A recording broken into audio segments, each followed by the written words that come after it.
Hola, para los que no me conocen, yo soy Gael y soy laboratorista del grupo B. Y yo les voy a hablar de Otto von Bismarck. Entonces, bueno, empecemos. Bismarck nació en 1815 en lo que en aquel entonces era el Reino de Prusia y falleció en 1898 en el nuevo Imperio Alemán. Y la verdad es que no podemos hablar de las relaciones hoy en día sin saber quién fue Bismarck, ya que sin él el mundo europeo al menos se vería muy diferente. Básicamente fue el artífice de la Unión Alemana y es reconocido como una de las figuras clave de las relaciones internacionales de la segunda mitad del siglo XIX. Si ya tienen una idea de quién es Bismarck, seguro se imaginan a este hombre astuto, de mirada seria que vemos en la imagen, y no estarían equivocados de pensar en él de esta manera. Pero lo que tal vez no saben es que durante su juventud llegó a ser alguien bastante excéntrico que literalmente se ganó el apodo de... Ok, en español suena medio raro, pero le decían Loco Bismarck. En inglés es The Wildman Bismarck. Y no me pregunten cómo se dice el apodo en alemán porque no tengo idea. Pero bueno, hay varias razones por las que se ganó este apodo. Y una era que solía soltar zorros en los estudios de las casas de ciertas personas. También solía anunciar su llegada con un disparo de pistola al techo. Además, era bastante común que se viera involucrado en duelos, muy seguido, sobre todo en sus años universitarios. Supuestamente participó en 26 combates de honor y solo fue herido una vez. Otros datos curiosos de su juventud que no tienen mucho que ver con su apodo, pero bueno, de todos modos se los voy a mencionar, y es que durante sus años de estudiante supuestamente nunca fue a clases y prefirió estudiar por su cuenta libros de historia, economía, filosofía, poesía, y tomaba cantidades muy altas de alcohol al parecer y también acumuló muchas deudas. Otro dato curioso es que al parecer se ganó el papel principal o algo así en una obra de teatro, y el guión de esta obra había sido escrito por su roomie, un hombre que se llamaba John Lothrop Motley, y este hombre llegó a ser un personaje también importante históricamente, ya que fue uno de los diplomáticos que argumentó en contra de que Europa se alineara con la Confederación en la Guerra Civil estadounidense. En fin, Bismarck tuvo una juventud bastante interesante, como pueden ver. Pero después de contarles esto, les voy a contar cómo es que Bismarck llegó a ser el hombre que recordamos hoy en día y sobre todo cómo logró la unificación alemana. Entonces, después de haber acabado sus estudios universitarios en una escuela de derecho, pensó que tal vez una carrera en el servicio diplomático era apta para él. Pero para su mala suerte, el ministro no tenía una muy buena opinión de las habilidades diplomáticas de la nobleza prusiana, por lo que lo mandaron a Agen. No estoy segura cómo se pronuncia, pero en español se le dice Aquisgrán. Y es un territorio que se le había quitado a los franceses en las guerras napoleónicas. Y básicamente el trabajo de Bismarck aquí era averiguar cómo mejorar la integración de este territorio a Prusia. Pero la verdad es que esto no le interesaba mucho a Bismarck. Y además, no tardó mucho tiempo antes de que lo echaran de Aquisgrán por unos pequeños dramas que hubo por ahí con la hija de algún noble inglés que estaba en Aquisgrán en ese momento. Pero, para la buena suerte de Bismarck, su familia tenía mucha influencia y lograron esconder este escándalo. Pero ahí se le acabó la buena suerte a Bismarck, porque después de esto lo obligaron a formar parte del ejército. Y bueno, durante su tiempo en el ejército, tristemente, su madre falleció y tuvo que regresar a casa. Y cuando regresó a casa, pues ahí es cuando comenzó a ejercer las tareas que su madre solía llevar a cabo, que era básicamente pues encargarse de su terreno, de su finca, tener una granja ahí. Entonces, esto último y además retomar sus estudios de historia, política, filosofía, poesía, lo llevaron a apaciguar un poquito su comportamiento. Luego, en 1847, el rey de Prusia, Wilhelm I, convocó a un parlamento que por primera vez juntaría a prusianos para que estos discutieran y votaran. Pequeño paréntesis, en español Wilhelm se suele decir más bien Guillermo, pero me gusta cómo suena Wilhelm y entonces voy a decirle Wilhelm a lo largo de este video. Entonces, bueno, regresando a la historia, cabe destacar que Bismarck era bastante conservador y creía plenamente en el poder de la monarquía, por lo que la existencia de un parlamento iba por completo en contra de sus creencias. Pero, a pesar de esto, eventualmente terminó siendo parte del parlamento después de que un conocido suyo que estaba muy enfermo le pidió que fuera en su lugar. Entonces, esto resultó ser un momento decisivo en la vida de Bismarck, porque pues con 32 años entró al Parlamento y aquí encontró su vocación. Pequeño dato adicional, por lo que tengo entendido, a Bismarck, o sea, el papel que ejercía como aristócrata prusiano se le llamaba Junker. Pequeño dato adicional. Y bueno, aquí es cuando empezaron a surgir discusiones sobre el tema de la unificación alemana. Y estas discusiones inicialmente tuvieron como posible consecuencia una guerra por territorios entre Prusia y Austria, pero Bismarck logró evitar un conflicto al argumentar fuertemente a favor de un acuerdo. Y eventualmente Bismarck se convirtió en el enviado de Prusia a Frankfurt a la Dieta de la Confederación Alemana en 1851. Y esta dieta tenía como tarea averiguar cómo los estados alemanes iban a trabajar juntos. Más adelante fue enviado a San Petersburgo en 1859 y finalmente a París en 1862. Y en este mismo año, 1862, se convirtió en primer ministro y fue gracias a este puesto que obtuvo el control casi total del curso político que tomaría Prusia.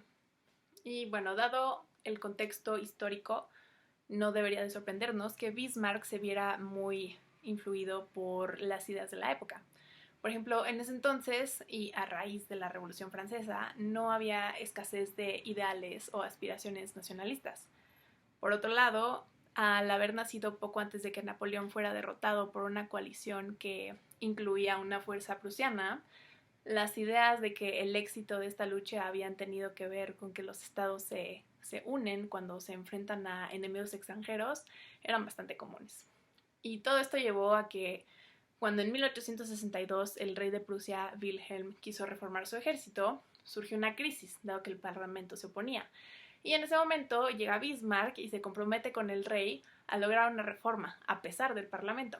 Efectivamente, pues, se comprometió a actuar a espaldas de este y también acordó que iba a recaudar los impuestos que fueran necesarios por los métodos necesarios. Y así lo hizo, interpretando básicamente la Constitución de la manera que más le convenía para poder hacer uso de ella para sus fines. Eventualmente Bismarck ganaría aún más fama tras ganar en la primera de las tres guerras deliberadas para allanar con fuerza el camino hacia la unificación alemana. Y la primera de estas guerras fue la Guerra de los Ducados, que enfrentó al Imperio Austriaco y a Prusia contra Dinamarca en 1864. Y este conflicto se dio por los territorios de Schleswig y de Holstein. Y tras la victoria de los austriacos y los prusianos, los austriacos se quedaron con Holstein, mientras que los prusianos se quedaron con Schleswig. Y a pesar de haber ganado este territorio, Bismarck no estaba satisfecho, por lo que unos meses después, pues provocó una guerra básicamente contra el Imperio Austriaco y la ganó.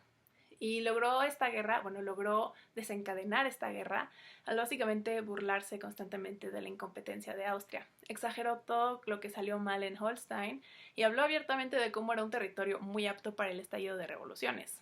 Entonces, los austriacos, como respuesta, convocaron a la Dieta Pangermánica en Frankfurt para decidir qué procedía con la cuestión de Holstein y de Schleswig.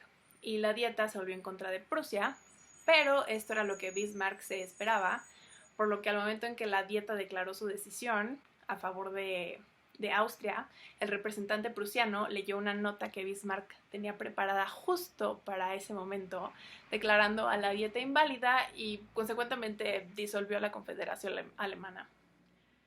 Tras haber anexado Hannover, Hesse-Kassel y Holstein, se construyó la Confederación Alemana del Norte. Lo que seguía era convencer a los estados alemanes del sur para que formaran parte del territorio. Esto no lo podía hacer Bismarck por la fuerza, porque lo que quería era un reino o un imperio que se sintiera como parte de un todo y no como un territorio ocupado y bajo un gobierno extranjero. Y bueno, el problema con esto es que estos estados del sur siempre habían estado alineados con Austria, por lo que tenía Bismarck que pensar en una manera que estos estados estuvieran de acuerdo con ser anexados a Prusia. Y básicamente su plan se basó en la necesidad de una amenaza externa que hiciera que los estados vieran a Prusia como una especie de protector benevolente al que pudieran acudir en caso de necesidad. Y bueno, aquí es donde llega Francia, porque es a quien van a usar como esta amenaza externa. Y pues justamente en estos momentos Francia veía con creciente preocupación el expansionismo prusiano. Y Prusia se está convirtiendo en una potencia que realmente tenía el poder de ser un rival de Francia. Además, las acciones llevadas a cabo por Bismarck resultaron en que Francia se quedara aislada en caso de conflicto. Entonces, bueno, está esto. Y aparte, bueno, hay una cosa que mucha gente debate sobre si Bismarck era realmente tan inteligente o si más bien fue un hombre con mucha suerte. Porque su plan maestro de convertir a Francia en este enemigo extranjero se basaba en literalmente esperar a que las circunstancias ideales se presentaran para llevar a cabo su plan. Y pues funcionó. Eventualmente llegó el momento en el que España necesitaba un nuevo monarca y le ofreció su trono al príncipe Leopoldo. El príncipe Leopoldo era un príncipe alemán, además de que era pariente de Wilhelm I.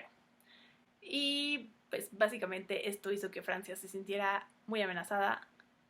Sobre todo Napoleón III se empezó a sentir muy amenazado porque si España y Prusia se aliaban, pues Francia se iba a encontrar rodeada por ellos dos. Y aquí es donde Francia tiene un poco de buena suerte porque tanto Wilhelm como Leopoldo no tenían mucho interés en esto y por varias razones que no son tan relevantes para el video, eventualmente la candidatura de Leopoldo fue retirada. Pero, a pesar de esto, Napoleón III quería estar seguro que algo así jamás fuera a suceder, por lo que envió al embajador de Francia en Prusia a hablar con el rey Wilhelm para pedirle garantías de que jamás algún miembro de la familia volvería a ser candidato al trono español. Y Wilhelm se sintió moderadamente insultado con esto, pero rechazó de manera cortés la demanda del embajador y básicamente ahí terminó el asunto. Pero aquí es donde entra Bismarck y demuestra a lo lejos que estaba dispuesto a llegar para lograr sus planes. Y tras la discusión entre el rey Wilhelm y el embajador de Francia, a Bismarck le envían un telegrama describiéndole lo sucedido. Pero, acto seguido, Bismarck decide editar el documento, omitiendo que ambas partes se habían portado de manera cortés y más bien insinuando que en vez de esto se habían insultado entre ellos a tal nivel que básicamente parecía que estaban al borde de una ruptura de relaciones. Entonces, esta versión alterada fue la que se publicó y logró dos cosas. La primera fue que al haber publicado este documento se logró que la opinión pública internacional viera a Francia como un agresor. Y la segunda cosa que se logró es que obviamente pues Francia se ofendió. Y casualmente pasó que la noticia de este documento llegó a Francia el 14 de julio, el día de su fiesta nacional, el día de la toma de la Bastilla. Y pues se ofendieron tanto que declararon la guerra a Prusia 5 días después de la publicación del documento, el 19 de julio de 1870. Y pues claramente nadie se tomó la molestia de preguntarle al embajador que había estado ahí si realmente lo sucedido era real. O bueno, lo que había escrito este telegrama era como realmente habían pasado las cosas. Pero bueno, ni modo.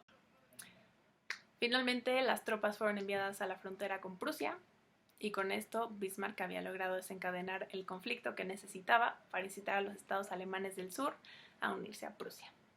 Y bueno, los prusianos se llevaron la victoria en este conflicto porque a pesar de que los franceses tenían mejores armas, los prusianos tenían una mejor estrategia que los franceses, gracias a un hombre llamado Helmut von Moltke, quien implementó nuevas ideas y tácticas militares. Las tropas prusianas lograron hacer retroceder a las francesas de regreso a territorio francés, y tuvieron tal éxito que Napoleón III se vio obligado a rendirse y se convirtió en el prisionero de los prusianos. Pequeño dato curioso extra, el hijo de Bismarck, Herbert von Bismarck, fue parte de esta batalla. Pero bueno, al enterarse que Napoleón era prisionero, el 2 de septiembre de 1870, uno de los pocos generales que quedaban en Francia, junto con unos cuantos estadistas, se autoproclamaron como el gobierno, y este gobierno le pusieron Gobierno de la Defensa Nacional. Pero esto no tenía mucho sentido, porque Napoleón seguía vivo y no había abdicado. Además, este nuevo gobierno no había sido electo por nadie, por lo que su legitimidad fue básicamente nula. Y a pesar de todo esto, pues sí hicieron lo posible por mantener el control en Francia. Incluso dieron discursos en los que decían que no iban a ceder un solo pedazo más de territorio. Pero adivinen que Bismarck tenía otros planes y quería a Alsacia y a Lorena. Entonces, los intentos de negociación del nuevo gobierno francés no funcionaron muy bien, lo que hizo que Moltke pudiera continuar adentrándose en territorio francés hasta llegar a París con sus tropas. Y el nuevo gobierno francés inmediatamente intentó llamar a todas sus tropas que no estuvieran en París para que defendieran la capital. Aquí hay algo que se me hace muy chistoso, pero al parecer fue real, y es que uno de los miembros del gobierno de la Defensa Nacional se fue en globo aerostático para ver si podía llamar a las tropas que estaban en la Loira, que es una región de Francia, pero no sé, se me hace chistoso imaginarme esa situación. Y bueno, para ese entonces las tropas de Moltke habían rodeado París y estaban esperando simplemente a que pase el tiempo y que París empezara a quedar sin recursos. Básicamente estaban esperando que se empezaran a morir de hambre. Y Wilhelm, el rey Wilhelm, se empezó a desesperar pues por todo el tiempo que estaba pasando y además por lo que le estaba costando mantener a sus tropas en París. Y a Bismarck se le ocurrió que ataquen la ciudad. Y aunque Moltke no quería hacer esto porque a él le parecía algo inhumano y decía que iba en contra de las reglas de la guerra, pues por la presión de Wilhelm es lo que terminaron haciendo. Y entre la hambruna y los ataques, el gobierno de la Defensa Nacional finalmente decidió firmar un armisticio que resultó ser bastante humillante para Francia. Dentro de estas cosas estaba el hecho de que se acordó que debían pagar una indemnización extremadamente elevada, además de que tenían que cederle Alsacia y Lorena a Prusia, y las tropas prusianas se tenían que quedar en Francia hasta que la indemnización se terminara de pagar, para evitar que en caso de que un verdadero gobierno francés fuera establecido, este diera marcha atrás a los acuerdos. Finalmente, Bismarck obligó a los franceses a aceptar y reconocer al rey Wilhelm como el Kaiser, o emperador del nuevo imperio alemán, y este fue el último paso de la unificación alemana. El imperio fue oficialmente declarado como tal cuando los estados alemanes del sur votaron por convertirse en parte del imperio. Y el 18 de enero de 1871, y como otra humillación hacia los franceses, los príncipes y monarcas alemanes se reunieron en el Salón de los Espejos en el Palacio de Versalles, donde le ofrecieron la corona del imperio alemán a Wilhelm. Y aún más simbólico fue que en el Salón de los Espejos hay pinturas hechas por Charles Debrun en los techos abovedados que ensalzan victorias pasadas como la de Luis XIV sobre el Rin. Y una vez que el imperio fue proclamado, Bismarck se convierte en canciller y lleva a Alemania a la industrialización. Su prestigio era enorme porque en 6 años obtuvo 3 victorias y fundó el Reich. Otro punto a favor de Bismarck era que gracias a la Constitución alemana no tenía que preocuparse por complacer a la población, y bastaba con que su cancillería hubiera sido aprobada por el rey Wilhelm, o bueno, ahora Kaiser Wilhelm. Y el único que lo podía quitar de este cargo era el mismo Kaiser. Y básicamente al Kaiser Bismarck se lo manejaba como quisiera. Y bueno, siendo canciller, se enfocó en mantener unido al nuevo Estado recién formado frente a amenazas tanto religiosas como políticas y sociales. Pero a pesar de sus intentos en el pasado, los socialistas seguían siendo una amenaza dada su popularidad. Y finalmente lo que Bismarck decidió hacer fue intentar una nueva manera de vencerlos, usando las mismas herramientas que usaban los socialistas. Y pues se les adelantó y creó la ley de seguro médico. Tiene un nombre en alemán, pero no voy a intentar pronunciarlo, pero aquí está. Está muy raro, está muy largo. Pero bueno, era básicamente eso, una ley de seguro social. Y básicamente este fue el primer sistema de este tipo a nivel nacional en el mundo. Y además estableció una red de conexiones bastante útiles en cuanto a la política exterior en toda Europa, que le permitió que el nuevo Estado alemán se convirtiera en una entidad respetada en el continente.